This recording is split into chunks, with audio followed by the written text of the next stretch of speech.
He's the best unrestricted free agent on the market. So you tell me, the market for Caldwell-Pope is? It's still developing. And I think that Brooklyn's had interest. I think Washington's going to match that Otto Porter offer sheet, and then Brooklyn will have the space. The intriguing team in this are the Los Angeles Lakers, who would potentially do a one-year deal with Caldwell-Pope at a very high number. And here's the connection, too. Obviously, a good young two-way player. Shares the same agent as LeBron James, Rich Paul. And as the Lakers' pursuit of LeBron James heats up, to bring in someone who's part of Clutch Sports, and the one thing that I think anybody knows, if you're going to get at LeBron James, you need a roster of two-way players. They could potentially sign him at a high number for 1 year, create more cap space next year, re-sign him to an extension as the Lakers try to pursue Paul George, LeBron James. So whether Caldwell-Pope's going to be willing to do that one-year deal remains to be seen, but that's what the Lakers are pitching. Real quick for you, on that particular note, if you're Rob Pelinka, Magic Johnson, you talk to everybody in the league, how are they balancing the short-term needs of a Caldwell-Pope? Let's see what he can give us. Maybe we can get LeBron, with obviously what they're thinking about with 2018 and beyond. How do you manage both? It's about 2018. That's why you're seeing the Lakers just doing one-year deals. They are all in getting money off to create cap space like they did the Mozgov deal. And now Caldwell-Pope is a player certainly who they think could help them long-term, but it's a prelude to their pursuit of Magic Johnson, or their pursuit of LeBron James potentially. To play for Magic Johnson in 2018, if that indeed becomes the case. We'll obviously watch the situation. A lot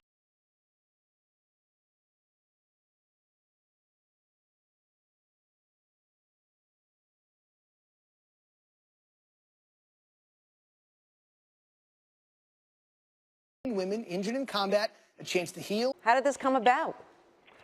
Linda, Boston, since they got the commitment from Gordon Hayward in free agency, they've had to create some salary cap space to sign him to a max deal.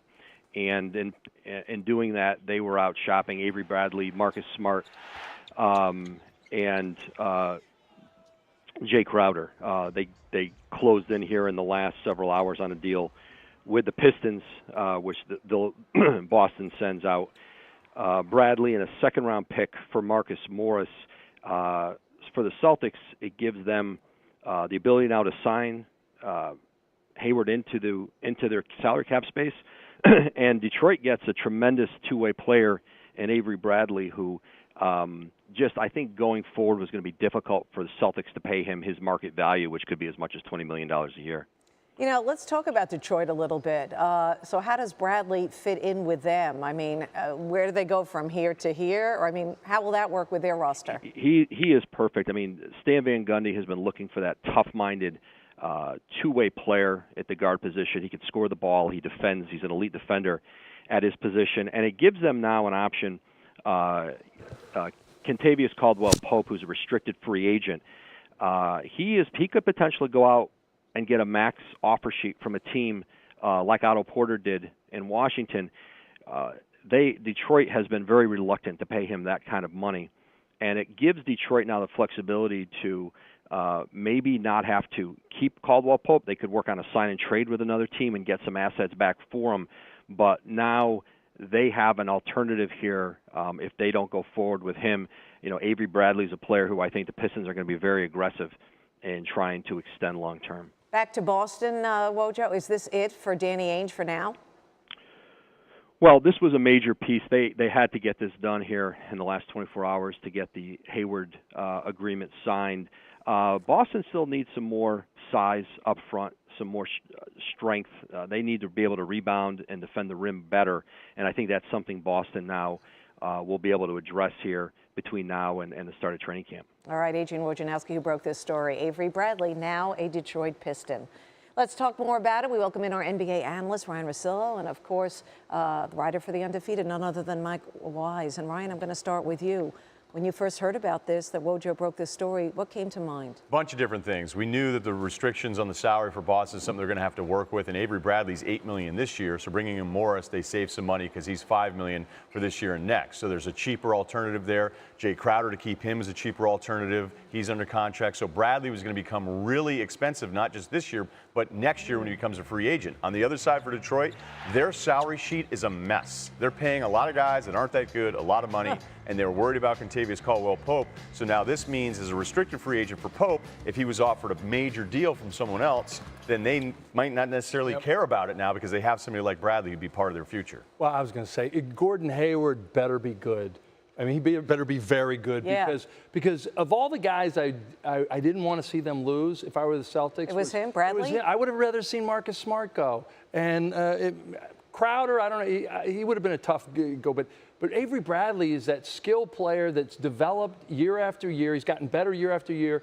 And I understand you have to make tough decisions. You're not going to be able to pay him in a year. Both he and Isaiah Thomas come up next year.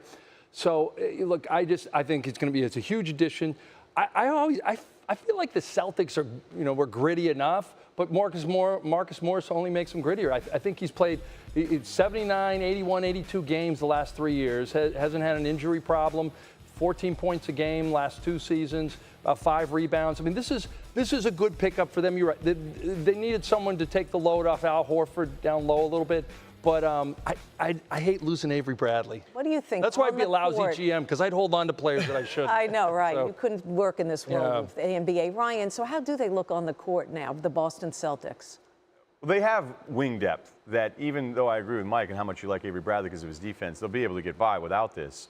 Smart plays great defense, though. Oh, Smart's terrific. Smart is one of the best small guards that defends bigger players. What he does to some of these guys that are much bigger than him in the post, it's embarrassing for the Smart just owns him. But offensively, he's not necessarily Bradley, and Bradley was still a little inconsistent at times. But now we're talking about that front line, as Woj just mentioned. The Celtics still need size because the Horford-Morris pairing, rebounding-wise, that's not a good group.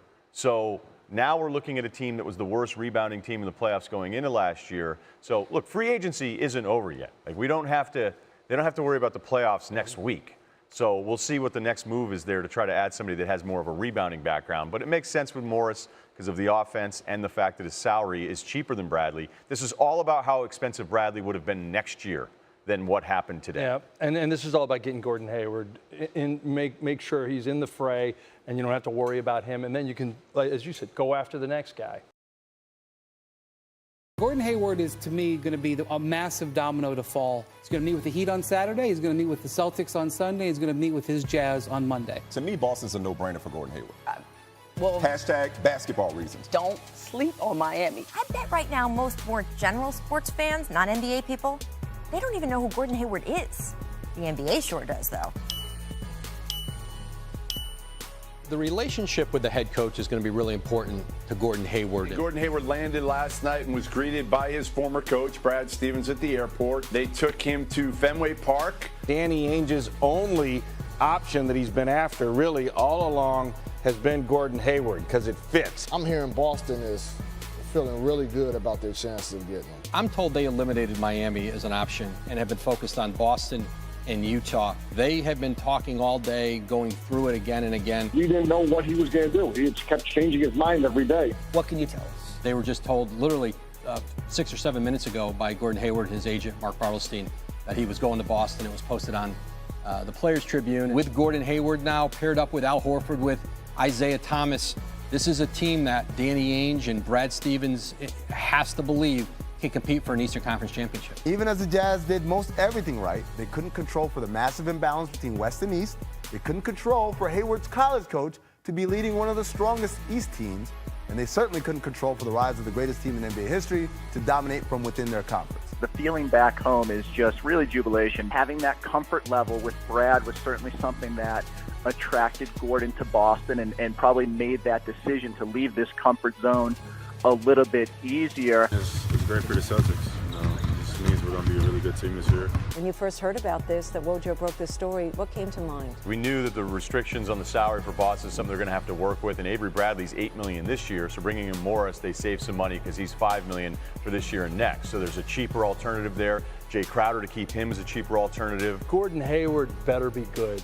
I mean, he better be very good because of all the guys I didn't want to see them lose if I were the Celtics. It was him, Bradley? It was him. I would have rather seen Marcus Smart go. So it could be that for all the hype and all the attention paid to Hayward's destination, the Celtics still will probably fall short of the Cavs in the end. What do you expect to see out of him? The great thing about Lonzo is that wherever you plug him in, he's going to make people around him better. I mean, he really is special in the way I've seen him through this 1 year at UCLA, and I kind of can't wait to see him with really good NBA players, so it's not necessarily going to happen this week, to see how much better, how effective he is. But the thing that's going to be weird about this, and you can already see this happening in social media with Lonzo, is that you're going to have guys that will be in the league that are going to want to go at him. And then you're going to have a lot of the guys, if you watch these summer league games, I mean, there's a very large portion of these players you're never going to remember again. Like, will there be somebody out there that tries to make a name for themselves just because we know how much attention Lonzo's going to get in the summer league, knowing that that's a guy that's probably going to be, whether it be, you know, in the developmental league or playing overseas. Okay, so you look at things a little bit differently than anybody else watching a game, and they look at the box score and say, did he have a good game? What does Lonzo Ball have to do in this game to kind of show you, okay, I like what he's doing right now? Well, look, Kevin, I mean, I'll just be honest about it. He could be terrible this next week, and it's not going to change my opinion of who he is as a basketball guy. Understood, but are you looking for anything specific in his game tonight? You know, I think that the one knock on him, it isn't the shooting. Like, we all know everybody doesn't like his shooting form, but the numbers are much better than I think he even gets credit for. I mean, the numbers there. Like, he knocked down shots. But scouts that have been concerned about his shooting will tell me that the shot is so weird that they wonder if he can actually get to even, not that the mid-range shot is cool anymore, but can he off a screen if he just has a real nice opening? Is there any in-between for him? Like, can he get that shot off in traffic? Can he get that shot off contested? Or is it always stepping out a little bit more from three? But that's just not his game. That's not the part of it that I'm worried about right now. But it is something to just pay attention to. Like, where is he taking the shot? Does he have any concern getting this thing off? Because he's just so good at getting his teammates involved. Like, guys are going to get passes from him tonight that there are 10-year NBA vets that won't set them up as well as Lonzo.